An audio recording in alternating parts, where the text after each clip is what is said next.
मेरे गुरु महेश्वर शिव को मेरा प्रणाम है। उत्तराखंड के प्रथम शिव के शिष्य और हम सबों के परम आदरणीय वरेण्य गुरुभ्राता साहब श्री हरिनानंद जी के चरणों में मेरा प्रणाम है। शक्ति स्वरूपा माँ लीलानंद जी के चरणों में मेरा प्रणाम है। और इस स्थान पे उपस्थित आप सभी गुरु भाई और गुरु बहन के चरणों में मेरा प्रणाम है। आज का ये कार्यक्रम मौसम के बिगड़ने के कारण बहुत ज़्यादा दिक्कत में आप पड़ गए हैं, लेकिन एक निवेदन है आप सभी से। हम सब शिव के शिष्य हैं और शिव के शिष्य मन से अपने गुरु से बात करते हैं, मुंह बंद हो जाता है। तो जो जहाँ हैं कृपया शांत हो जाए।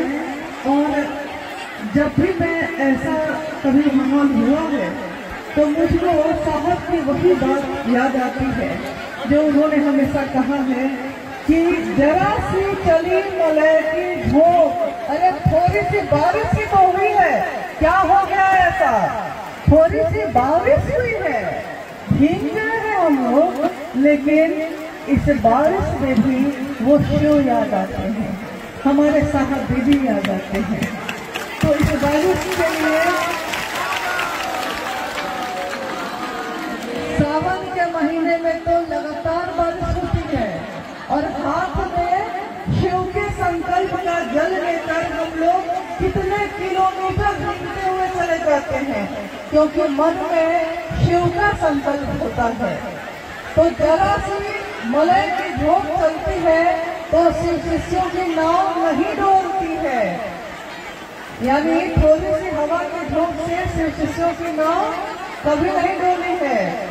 अभी तो रातें बाकी हैं, झंझावातें बाकी हैं, तब क्या होगा?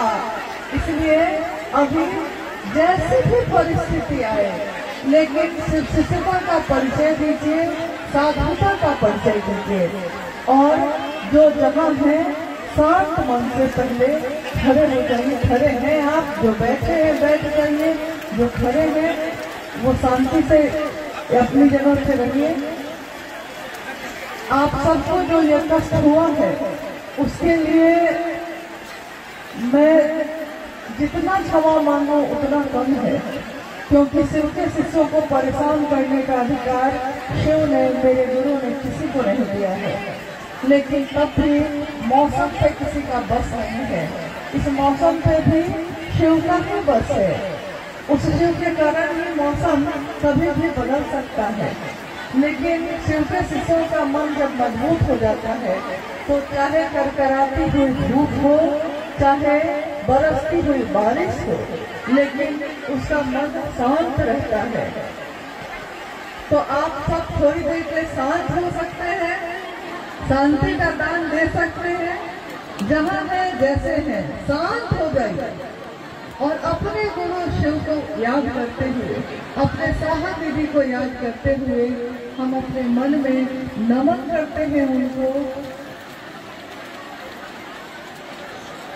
मुझको आज एक बहुत पहले की घटना याद आ गई कि उसी समय साहब और माँ लीलानंद दोनों मंच पे बैठे हैं, महादेव की चर्चा चल रही है, लोग भी भीग रहे हैं और साहब दीदी भी भीग रहे हैं।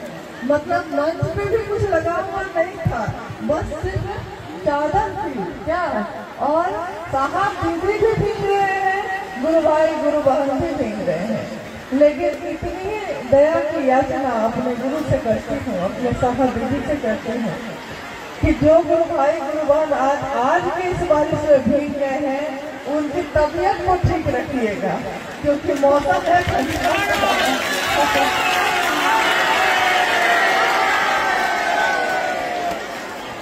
और जैसी स्थिति है उसमें बहुत देर आप लोगों को कष्ट देने की स्थिति नहीं है। इसलिए हम लोग थोड़ी देर में हम लोग भी लौट जाएंगे, आप भी लौट जाइएगा, लेकिन बहुत स्थिर से धीरे धीरे, कोई हड़बड़ी नहीं होनी चाहिए अगर किसी भी गुरु भाई गुरु बहन को थोड़ी सी चोट भी अगर लग गई तो मेरे गुरु पे आरोप लग जाएगा। इसलिए गुरु का ध्यान करके एक दूसरे की मदद से यहाँ से धीरे धीरे निकलिएगा। रही बात महादेव की चर्चा की, जिसके लिए ये आयोजन है आज, तो महादेव की चर्चा या महादेव का काम गुरु के का आदेश अनुसार करने भर से गुरु की दया मिलती है।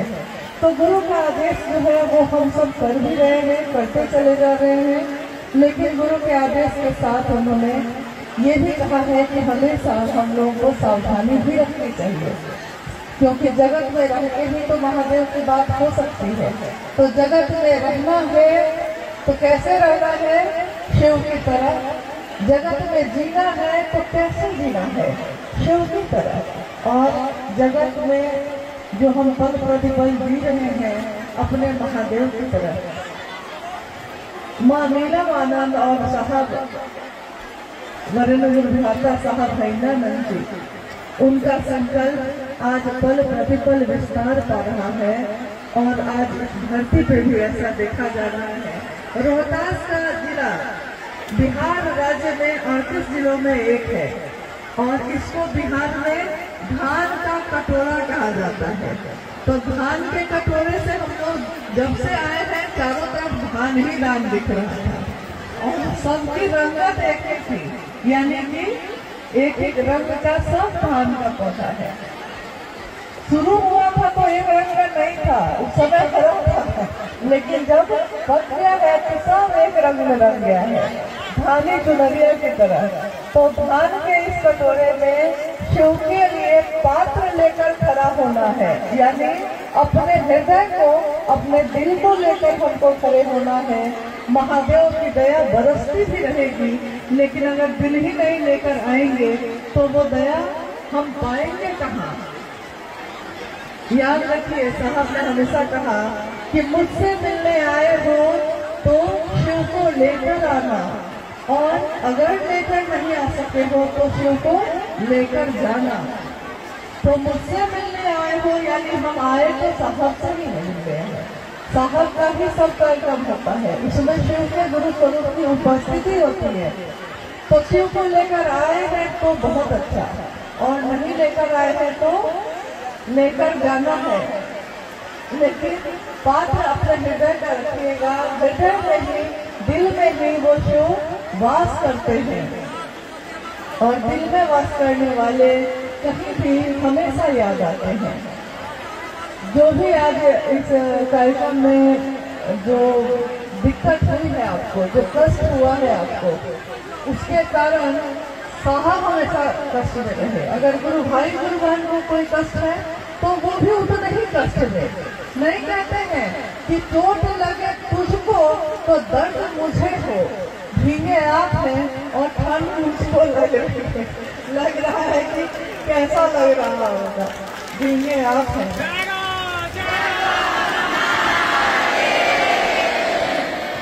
लेकिन गुरु की दया बरसती रहे, हम सब सुरक्षित रहें, क्योंकि हमारे साहब ने हमेशा हम सबका सुरक्षित जीवन वापस मांगा है। तो हम अपने साहब को अपना सुरक्षित जीवन दें और महादेव के कार्य को आगे बढ़ाने में मदद करें। और अब जो है हम लोग को लगता है कि हम लोग को भी यहाँ से प्रस्थान करना चाहिए, और आपको भी अब करना चाहिए। और क्षमा प्रार्थी है, हम लोग दूरी के कारण थोड़ा समय लग गया, लेकिन हम लोग सीधे यहाँ ही आए क्योंकि हम लोग को पता चला कि सुबह से बारिश हो रही है और रुक नहीं रही है। ये बिना मौसम के बारिश है, लेकिन मेरे गुरु शिव की दया इससे हम सबों की रक्षा करें, हमारे जीवन में शुभ हो, कल्याण हो। और अपने साहब से भी ये कहते हैं, क्योंकि एक शिव शिष्य के रूप में उन्होंने हमेशा अनाधिकार आशीर्वाद दिया है गुरु भाई गुरु बहनों को। हमेशा साहब ने कहा, मैं शिव का शिष्य हैदरानंद अनाधिकार ये आशीर्वाद देता हूँ कि आपके गुरु शिव हो जाए, आपका जीवन शिवमय हो जाए, आपका जीवन सुखी हो जाए। ये आशीर्वाद की देना है और सुरक्षित घर को लौटना है। बाढ़ की संभावनाएं सामने हैं और किनारे पे घर बने हैं, तो घर को भी संभालना है, जीवन को भी संभालना है और महादेव के काम में भी आगे बढ़ना है। तो क्या हम लोग ये उम्मीद रखें कि आप लोग धीरे धीरे सुरक्षित होकर वापस लौटिएगा? सब कोई किसी को धक्का नहीं देगा, कोई हड़बड़ी में नहीं चलेगा। हब की ना चली बा, हब की ना बोली बा, धीरे धरी बा पाँव, सरल ही रही बा, सहज ही चली बा। ये भरत गोरखनाथ शिव के शिष्य ने ऐसा कहा है और हम लोगों की भेंट तो सीधे शिव के शिष्य से ही हो गई है। तो धीरे रखिएगा पाँव, धीरे चलिएगा और अपने घर को सुरक्षित लौट जाइएगा। और जहाँ से भी आए हैं, जिस भी क्षेत्र से आए हैं, अपने घर पहुँच के सबसे पहले क्या करिएगा? कपड़ा बदलिएगा और चाय पीजिएगा ताकि गर्माहट आ जाए और अपने गुरु शिव को याद करिएगा कि गुरु ने ऐसे ही चाहा था मिलाना तो ऐसे ही मिल गए। और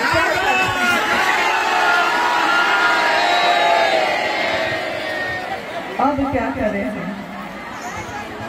और नीलम आनंद जी ने जो कहा है हमेशा कि हम सब शिव शिष्यों के घरों में, उनके आंगन में शिव शिष्यता का सितार बजता है।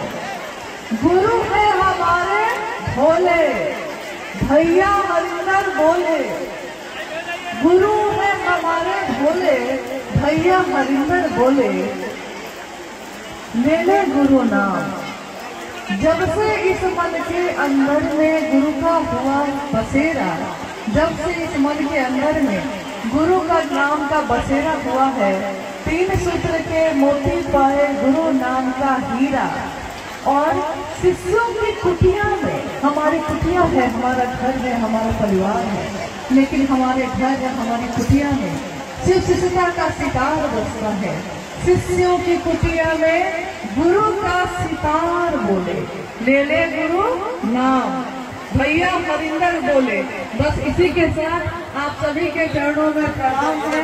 आप सभी सुरक्षित वापस जाएं। आप सबको मेरा प्रणाम।